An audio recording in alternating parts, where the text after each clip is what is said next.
পাকিস্তানের চরবৃত্তির অভিযোগে ধৃত সিআরপিএফ জওয়ানকে নিয়ে এবার চাঞ্চল্যকর তথ্য সামনে এলো। পেহেলগাঁওয়ে মোতায়েন ছিলেন ধৃত সিআরপিএফ জওয়ান মতিরাম জাট। বিস্তারিত জানাবেন আমাদের প্রতিনিধি আবির দত্ত রয়েছেন আমাদের সঙ্গে। আবির, 2023 সাল থেকে ক্রমাগত তিনি পাকিস্তানের হাতে একাধিক সেন্সিটিভ ইনফরমেশন সাপ্লাই করে এসেছেন মোটা অর্থের বিনিময়ে। গতকালই জানা গিয়েছিল।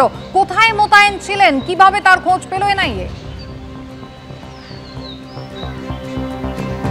পেহেলগামেও সে মোতায়েন ছিল এমনটাই জানা যাচ্ছে এবং ঠিক ঘটনা যখন ঘটে, অর্থাৎ পেহেলগামেতে যে সন্ত্রাসবাদী হামলা যেখানে নৃশংসভাবে 26 জনকে হত্যা করা হয়, সেই ঘটনার ঠিক কমপক্ষে 7 থেকে 8 দিন আগে তাকে সিআরপিএফের তরফ থেকে নিয়ে আসা হয় দিল্লিতে।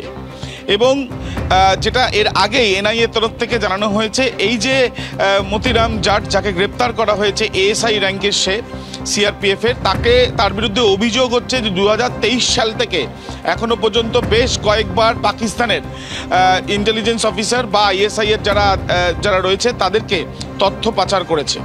ভারতের বিরুদ্ধে যায় এরকম বেশ কিছু তথ্য সে পাচার করেছে এমনটাই অনুমান করা হয়েছিল এবং সেই অনুযায়ী তাকে গ্রেপ্তার করা হয়।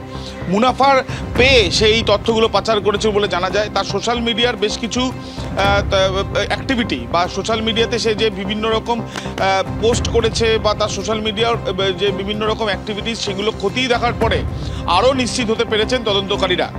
তাদের যেটা বক্তব্য যে এইগুলো সন্দেহ করার পরেই সিআরপিএফের তরফ থেকে তাকে পেহেলগাম থেকে নিয়ে আসা হয় দিল্লিতে। অথচ দেখা যায় যে এই দিল্লিতে নিয়ে আসার পরে তার মোবাইল খতিয়ে দেখার পর দেখা যায় যে সে একাধিক তথ্য পাকিস্তানের হাতে দিয়েছে। যদিও এখনো পর্যন্ত পেহেলগামের এই যে সন্ত্রাসবাদী হামলার সঙ্গে তার কোনো যোগ আছে বা সেই সংক্রান্ত কোনো তথ্য বা সেই ঘটনা ঘটার আগে সেই জায়গার সংক্রান্ত কোনো তথ্য সে পাকিস্তানের কাছে পাঠিয়েছিল, এরকম কোনো রকম তথ্য বা প্রমাণ পাওয়া যায়নি, সেটাও জানা যাচ্ছে। কিন্তু যে পেহেলগামে এই ঘটনা, সেই পেহেলগামেই কর্তব্যরত অবস্থায় ছিল সে এবং ঠিক ঘটনার 7 দিন আগে তাকে নিয়ে আসা হয় দিল্লিতে এবং তারপরে ডিপার্টমেন্টাল ইনকোয়ারি চলে সিআরপিএফের তরফ থেকেও। এবং পরবর্তীকালে সিআরপিএফের তরফ থেকে যখন এনআইএকে জানানো হয়, স্বরাষ্ট্র দপ্তরকে জানানো হয় এবং তারপর যেটা দেখা যাচ্ছে যে এনআইএ তদন্তে গতকাল তাকে গ্রেপ্তার করা হয়েছে। তাকে দফায় দফায় জেরার প্রক্রিয়া শুরু করা হচ্ছে। তার কারণ 6 তারিখ পর্যন্ত তাকে হেফাজতে পেয়েছে এনআইএ। সে একাই রয়েছে নাকি তার সঙ্গে আরও কোনো সহযোগী রয়েছে নাকি তার কোনো পরিচিত পাকিস্তানের কারোর সাথে যোগাযোগ রাখছে, এই বিষয়গুলো খতিয়ে দেখা হচ্ছে বলে এনআইএ সূত্র থেকে জানা যাচ্ছে। ধন্যবাদ। বিকাশ ভবনের সামনে চাকরিহারাদের ধর্নার আজকে 21 দিন। বিকাশ ভবনে চাকরিহারাদের সঙ্গে শিক্ষা সচিবের বৈঠক হলো গতকাল, কিন্তু সমাধান সূত্র অধরাই রইল। বাড়ল কি জটিলতা? কোন পথে বেরোবে সমাধান সূত্র? ধন্দ কিন্তু এখনো রয়ে গেল। এবার মুখ্যমন্ত্রী এবং শিক্ষামন্ত্রীর সঙ্গে বৈঠক চাইলেন চাকরিহারারা।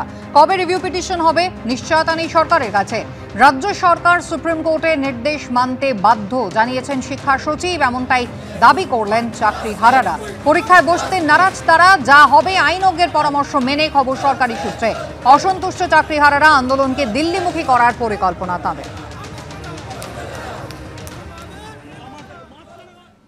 প্রথমত চেয়েছিলাম শিক্ষামন্ত্রীর সঙ্গে দেখা করতে, তো সেক্ষেত্রে প্রথমত শিক্ষামন্ত্রীর সঙ্গে আমাদের দেখা হয়নি।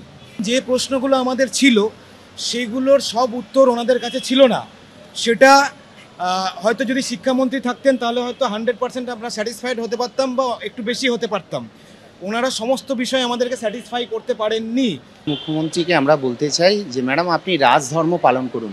সবটা যখন উজাড় হয়ে যাচ্ছে তখন আপনি ন্যায়ের পক্ষে দাঁড়ান। বিনা অপরাধে এতগুলো মানুষ এবং তাদের পরিবার ধ্বংস হতে বসেছে। আমরা আর কোনো পরীক্ষা দেব না। যোগ্যতা মানের পরীক্ষা যেটা আজ থেকে 10 বছর আগে আমরা উত্তীর্ণ হয়েছি, আজকে সেই পরীক্ষায় আমরা কিন্তু কেউ বসবো না। হয় আমাদের নামে দুর্নীতি প্রমাণ করতে হবে, এই যোগ্যতা মানের পরীক্ষা আগেই উত্তীর্ণ হয়েছি সেখানে থাকবে। আমাদের আন্দোলন চলবে।